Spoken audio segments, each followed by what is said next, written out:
दुनिया की नजर इस समय स्ट्रेट ऑफ हॉर्मुज पर टिकी है क्योंकि ये वो इलाका है जिसे ग्लोबल एनर्जी का गला कहा जा रहा है। अगर यहां से शिप्स का गुजरना बंद हो जाए तो दुनिया की रफ्तार थम जाएगी, दम घुटने लगेगा दुनिया का, और ऐसा ही हो रहा है। आज के इस दौर में जहां हर देश डायरेक्टली या इनडायरेक्टली किसी न किसी युद्ध का असर झेल रहा है, वहां भारत ने एक ऐसा मास्टर स्ट्रोक खेला है जिसने सबको हैरान कर दिया। आपने सुना होगा कि ईरान और वेस्टर्न देशों के बीच तनाव की वजह से स्ट्रेट ऑफ हॉर्मुज में शिप्स के लिए खतरा बढ़ गया है।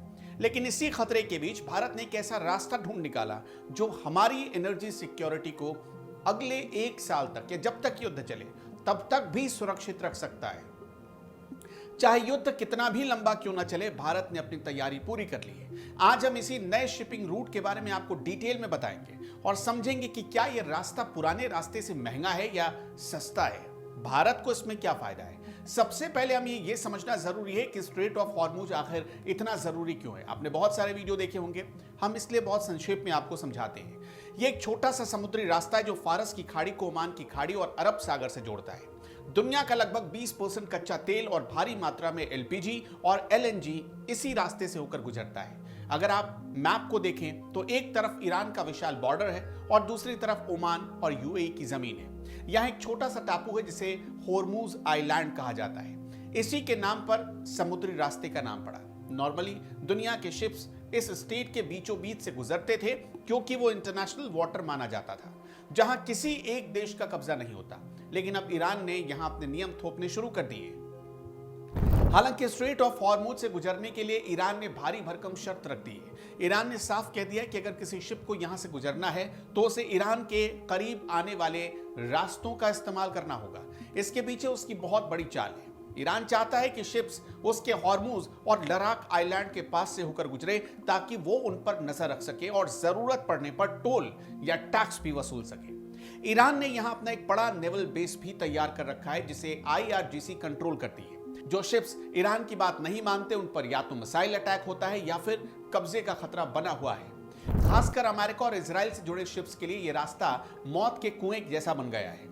ऐसे में भारत के लिए चुनौती बहुत बड़ी थी क्योंकि हमारी इकोनॉमी पूरी तरह से खाड़ी देशों से आने वाली एनर्जी पर टिकी है। भारत ने यहां जिस नए विकल्प को चुना है वो काफी साहसी और डिप्लोमेटिकली बहुत स्ट्रांग है। इंटरनेशनल शिपिंग लेंस के बजाय अब भारतीय शिप्स यूएई के टेरिटोरियल वाटर के रास्ते आगे बढ़ रहे हैं। यह रास्ता ओमान के तट से एकदम नजदीक से होकर गुजरता है। इंटरनेशनल लॉ के हिसाब से किसी भी देश के तट से 12 नॉटिकल माइल्स तक का पानी उस देश का अपना माना जाता है, यानी वहां तक उसकी सीमा होती है। चूंकि ओमान मिडिल ईस्ट का स्विट्जरलैंड कहा जाता है और वो एक न्यूट्रल देश है, इसलिए ईरान ओमान के पानी में घुसकर किसी शिप पर हमला करने से बचता है। ओमान के साथ ईरान के संबंध भी ठीक है। ओमान ने कभी किसी गुटबाजी में हिस्सा नहीं लिया। इसी का फायदा उठाकर भारतीय शिप्स अब ओमान की कोस्टल लाइन के साथ रेंगते हुए आगे बढ़ रहे हैं। अगर नहीं समझ पाए तो जरा और डिटेल में समझिए। इस मैप को देखिए, एक तरफ ईरान है, दूसरी तरफ यूएई और ओमान, बीच में है फारस की खाड़ी। तो भारत यूएई और ओमान के टेरिटोरियल वाटरवे का इस्तेमाल कर रहा है। इस नए रास्ते को नेविगेट करना इतना आसान नहीं है जितना सुनने में आपको लग रहा है। इसमें सबसे बड़ी जो रुकावट है या टैक्टिक्स है वो है AIS यानी ऑटोमेटिक आइडेंटिफिकेशन सिस्टम। इसको बंद कर देना। AIS एक तरह का रडार सिस्टम होता है जिससे शिप्स की लोकेशन दुनिया भर को पता चल सकती है। जैसे हम मोबाइल पर जीपीएस का इस्तेमाल करते हैं, आपने भी किया होगा, वैसे ही शिप्स AIS यूज करते हैं। लेकिन खतरे वाले इलाके में घुसते ही भारतीय शिप्स अपना AIS शट डाउन कर देते हैं ताकि कोई भी उन्हें ट्रैक न कर पाए, उन्हें पता न चले कि ये शिप्स कौन से रास्ते से गुजर रहे हैं। इसके बाद शिप को लैंड के इतना करीब ले जाया जाता है जहां पानी की गहराई थोड़ी कम हो जाती है। बड़े शिप्स के लिए थोड़ा जोखिम भरा काम है क्योंकि उन्हें डीप वाटर की जरूरत होती है। अब सवाल आता है कि क्या यह नया रास्ता पुराने रास्ते से महंगा है? इसका जवाब थोड़ा कॉम्प्लिकेटेड है। अगर हम सिर्फ समय और ईंधन की बात करेंगे तो यह रास्ता महंगा पड़ेगा। कोस्ट के करीब चलने की वजह से शिप्स की रफ्तार काफी धीमी हो जाती है। इंटरनेशनल वाटर में शिप अपनी पूरी स्पीड से चल सकता है, लेकिन कोस्टल नेविगेशन में बहुत सावधानी बरतनी पड़ती है। हर मोड़ पर आपको नजर रखनी पड़ती है कि कहीं कोई चट्टान या दूसरा जहाज तो नहीं आ रहा। रफ्तार कम होने का सीधा मतलब है कि शिप को अपनी मंजिल तक पहुंचने में ज्यादा वक्त लगेगा, और जितना ज्यादा वक्त लगेगा उतना ही ज्यादा फ्यूल खर्च होगा।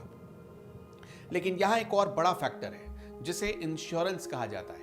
जब कोई समुद्री इलाका वॉर जोन में घोषित होता है तो वहां से जितने भी शिप गुजरते हैं उनका इंश्योरेंस प्रीमियम आसमान छूने लगता है, क्योंकि उन पर खतरा ज्यादा होता है। कभी कभी यह प्रीमियम इतना ज्यादा बढ़ जाता है कि शिप की वैल्यू के बराबर पहुंच जाता है। वेस्टर्न देशों के शिप्स को हॉर्मुज से गुजरने के लिए भारी भरकम इंश्योरेंस देना पड़ रहा है। अभी हालात ऐसे हैं जिससे उनकी माल ढुलाई की जो कीमत है वो बहुत ज्यादा बढ़ गई है।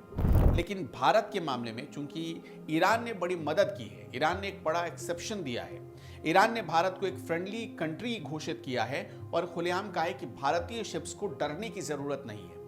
इस वजह से भारतीय शिप्स को वो एक्स्ट्रा वॉर इंश्योरेंस नहीं देना पड़ रहा जो दूसरे देशों को देना पड़ रहा है, खासतौर पर यूरोपीय देशों को, इजराइल या अमेरिका को। तो भले ही ईंधन थोड़ा ज्यादा खर्च हो रहा है, समय ज्यादा लग रहा हो, लेकिन इंश्योरेंस की बचत और सप्लाई की गारंटी भारत के लिए इसे सस्ता बना रही है। अगर हम पुराने रास्ते पर ही अड़े रहते और ईरान हमारा शिप पकड़ लेता तो वो नुकसान अरबों में हो सकता था। इसलिए भारत का यह नया विकल्प लॉन्ग टर्म में भी बहुत फायदेमंद और सेफ साबित हो रहा है। मार्च 2026 के आंकड़ों को देखें तो 8 बड़े भारतीय वेसल्स ने चुनौतीपूर्ण रास्ते को सफलतापूर्वक पार किया है। इन शिप्स में पाइन गैस, जगवसंत, एमटी शिवालिक और एमटी नंदा देवी जैसे बड़े टैंकर शामिल हैं। ये शिप्स मुंद्रा पोर्ट पर हजारों टन एलपीजी और क्रूड ऑयल लेकर सुरक्षित पहुंच चुके हैं। ये भारत की एनर्जी सिक्योरिटी के लिए एक बहुत बड़ी जीत है। जब दुनिया के दूसरे देश अपनी सप्लाई चेन टूटने की वजह से परेशान है, तब भारत का एनर्जी साइकिल बिना रुके चल रहा है। यहाँ एक और क्रेडिट भारतीय नौसेना को भी जाता है। हमारे नेवी के वॉरशिप इस इलाके में लगातार पेट्रोलिंग कर रहे हैं। हमने अपने जंगी जहाजों को हॉर्मुज के अंदर तो नहीं भेजा, लेकिन वो बाहर तैनात हैं ताकि किसी भी इमरजेंसी में भारतीय शिप्स को रेस्क्यू किया जा सके। भारत की यह कामयाबी हमारी स्ट्रेटेजिक न्यूट्रलिटी का नतीजा है। हम किसी तरफ नहीं है, न तो इजराइल और अमेरिका की तरफ और न ही ईरान की तरफ। हम किसी भी ब्लॉक का हिस्सा नहीं बने। हमारे रिश्ते अमेरिका से भी उतने ही अच्छे हैं जितने इजराइल और जितने ईरान से अच्छे हैं। गल्फ देशों से भी हमारे मजबूत संबंध हैं और ईरान हमारा पुराना दोस्त है। ईरान जानता है कि भारत उसका एक बड़ा मार्केट है और भारत के साथ पंगा लेना ईरान के लिए भी घाटे का सौदा हो सकता है।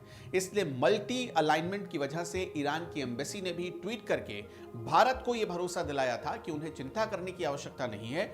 जहां दुनिया के दूसरे देशों की शिपिंग मूवमेंट 70% तक गिर गई है, वहां भारत का मूवमेंट ऑलमोस्ट नॉर्मल बना हुआ है। 2-4 दिन आगे पीछे भले हो सकता है, लेकिन नॉर्मल बना हुआ है। अगर यह युद्ध 1 साल भी चलता है तो भारत को अब डरने की जरूरत नहीं है, न ही भारत के लोगों को परेशान होने की जरूरत है। हमने न सिर्फ अल्टरनेटिव रूट मास्टर कर लिया, बल्कि हमारे पास ईरान का डिप्लोमेटिक सपोर्ट भी हासिल है। वेस्टर्न शिपिंग कंपनियों को अब अपना पूरा रूट चेंज करके अफ्रीका के रास्ते बहुत लंबा घूम कर आना पड़ रहा है, जिससे उन्हें महीनों का समय लग रहा है और लागत उनकी 10 गुना ज्यादा बढ़ गई है। भारत के पास ये लग्जरी है कि वो छोटे से बदलाव के साथ छोटा सा रास्ता उसने बदला और पुराने इलाके से ही अपनी जरूरत का जितना सामान है वो ला सकता है। ये भारत के बढ़ते हुए कद का संकेत है। मतलब उसका असर देखिए, वैश्विक कद देखिए भारत का, कि इस संकट के समय भी हमारे लिए रास्ते खुले हुए हैं। यूएई कह रहा है कि हमारे कोस्टल लाइन को इस्तेमाल कर लीजिए, हमारे टेरिटोरियल लाइन को इस्तेमाल कर लीजिए। ओमान हमें ऑफर कर रहा है और ईरान भी कह रहा है कि हम भारत को कुछ नहीं करेंगे। यह नया शिपिंग रूट टेक्निकल रूप से थोड़ा मुश्किल और फ्यूल के मामले में थोड़ा खर्चीला जरूर लगता है, लेकिन जब आप देखेंगे तो कम से कम स्ट्रेट ऑफ हॉर्मुज के रास्ते में पड़ने वाले रिस्क जितना खतरा नहीं है। यानी ये भारत के लिए अब तक का सबसे सस्ता बेहतरीन विकल्प कब, जब युद्ध चल रहा है, उस दौर में है। भारत ने साबित कर दिया कि वो अपनी एनर्जी जरूरतों के लिए किसी के भी रहमो करम पर नहीं है। हमारे पास अपनी सुरक्षा के लिए अपनी नेवी है और विवादों को सुलझाने के लिए मजबूत डिप्लोमेसी भी। स्ट्रेट ऑफ हॉर्मुज का यह संकट भारत के लिए एक टेस्ट था और अब तक भारत इस टेस्ट में 100% मार्क्स के साथ पास हुआ है। खैर, आपका क्या मानना है हमें कमेंट में जरूर बताइएगा।